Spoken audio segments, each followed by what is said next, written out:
The New South Wales Police Commissioner Andrew Scipione has branded those behind the violence in Sydney as extremist criminals. There's been widespread condemnation of the violence that followed a protest by hundreds of Muslims angry over an anti-Islamic video. Prime Minister Julia Gillard has called it disgraceful. It was a dramatic demonstration, 5 hours of running brawls. And today, the nation's leaders united in blasting those involved. The PM says it was not the Australian way. This kind of conduct has got no place on the streets of our country. The New South Wales Premier says it's damaged Australia's multicultural reputation. This is not Libya, it's not Yemen, it's not Sudan. There is a freedom to protest. There's a right to protest in this city, but it comes with a very strong responsibility to do so peacefully and lawfully. Australia's Foreign Minister has encouraged staff at Australian embassies around the world to redouble efforts to bridge the gap between communities. And not for one moment should people believe that the Muslims you go to school with or go and work next to have their views represented by those hot-headed extremists we saw yesterday. The protest was organised through social media. 400 gathered to object to a film that insulted the Prophet Muhammad. It began peacefully, but New South Wales Police Commissioner Andrew Scipione has blamed the violence on what he called extremist criminals. He says a strike force will analyse all video of the clashes to hunt down other offenders. If you're one of those people that you know are in those photos, it's probably better that you come forward and talk to us, because we'll certainly be coming to knock on your door. The nation's peak Muslim groups called a crisis meeting to discuss the violence. They said it does not reflect the views of the mainstream. The position of the entire Muslim community that the violent scenes are completely outside the order of a behaviour of any normal Muslim. 6 men were charged, all but one have been released on bail. Andrea Clark, World News Australia. This is not Libya. This is not the country where you come to do what we saw yesterday. First and foremost, yesterday was an outrage in many regards. To see the way people behaved, certainly the officers that were assaulted, I'm ever so proud of the officers, the way that they were strong, they were under pressure, they conducted themselves in a fashion that I think they should be justly proud of. And certainly from my perspective, I thank all of the police that were involved, and particularly think of those that were injured. Some of the behaviour, again, it has absolutely floored me. To see a young child with a placard thrust in his hand calling for the beheading of a person is simply something I cannot comprehend. It's just not what we teach our children. So I was particularly affronted by that scene. Having said that, it is important that we keep things in context. This wasn't a well-organised group. This was a rabble. This was a protest that was unscheduled and unauthorised, moving into an area. Clearly, many people that were there wanted to lawfully protest, and we would always protect the individual right to protest here in New South Wales. But there were some that were determined to make trouble. They were there and were proposing to commit offences, I am sure. You don't wear a balaclava, you don't wear a face covering unless you're going to get up to badness, and we saw plenty of those in the crowd. Those, though, that were involved in the violence, they didn't go there as protesters. They were there and they became extremist offenders in my mind. They were conducting themselves in a criminal fashion. And so we'll deal with those people as criminals, as they should be. Certainly there's been a lot of footage that's been gathered to the media. I want to thank you for all of the footage that you've provided. Certainly there's much that police gathered, and you can be certain that it'll take us quite some time to get through the body of work that needs to be done, because we'll be looking at that footage and we'll be looking to prosecute those that have committed those crimes. Today I have established Strike Force McAllister.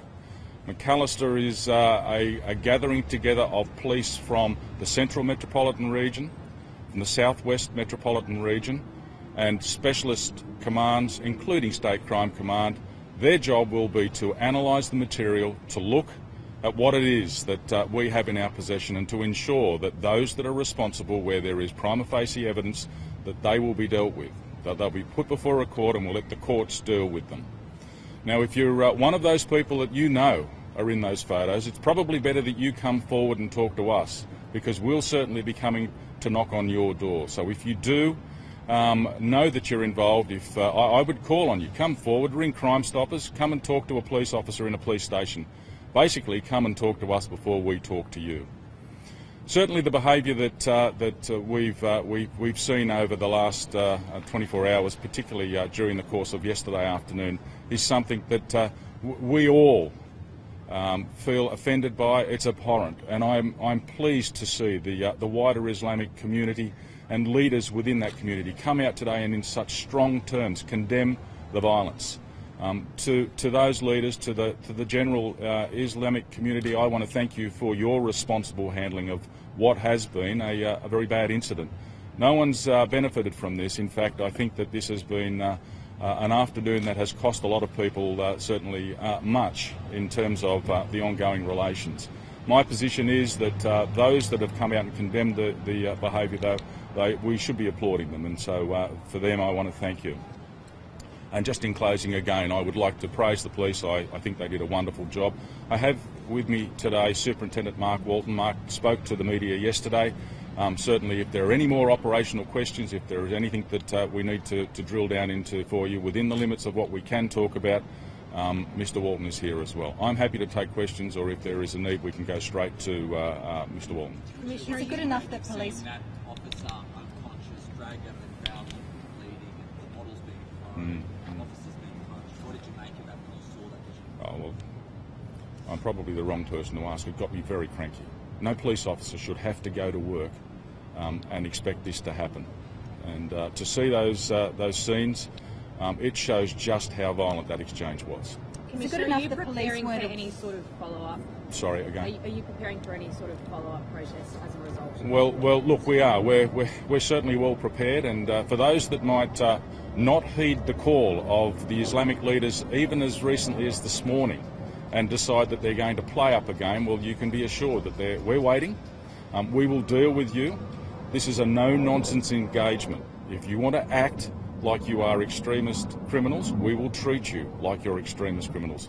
And there'll be no beg pardons in that regard. We need to do all we can to keep this city and this state safe, and we'll do that because that's what police do. Is it good enough that police weren't aware the protests were coming when they were apparently organised through social media? Well, that's assuming that the police didn't know they were coming. Well, did you know they were coming? We had a large number of police. We had many resources on the ground, and at that stage we were well prepared and well able to deal with what happened, and that's why you saw nearly 80 public order squad officers on the ground and engaging. Because the Premier said this morning that there was no warning and that you weren't aware. Well, you must understand that intelligence is just that. It's not something that we would normally broadcast, but we were prepared enough. It was a very, very short notice engagement, but certainly you don't have 80 public order squad officers just standing by in case something happens. So apparently it came forward. Sorry? Why did it escalate so quickly? Well, again, you probably need to ask those that were involved in the demonstration. Certainly, we saw some violence, and there was some significant violence displayed down and around the US Consul General's office, and we saw the steps of the MLC Centre. You know, those people that acted in the way they did are probably the only people that can talk about why it did escalate and why it got as violent as it did. Well, there is discussion that social media was used to bring extras into the protest who possibly brought that violent element. I have no doubt that's the case. So you do accept that social media may have increased the violence? Social media plays a part in our everyday life now, to the point where you know, it would be, I think, silly to suggest it didn't play a part. Commissioner, what do you think of people who are posting on Facebook things like police officers surrounded a woman in a pram and taunting her? Well, we know that social media is uncensored. You don't need to be factual.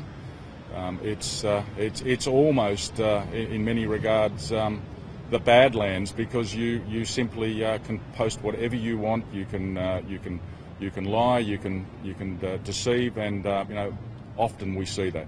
Were any of those arrested known to police?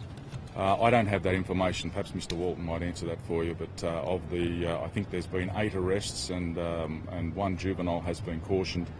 I'm not certain as to their status in terms of whether they were known or not. And any more arrests or charges expected today, given the CCTV? Well, I'd like to see some today, but I won't put pressure on our police. Strike Force McAllister will be formed today, bearing in mind that I've already been up and taken a briefing, and I think they're ready to go.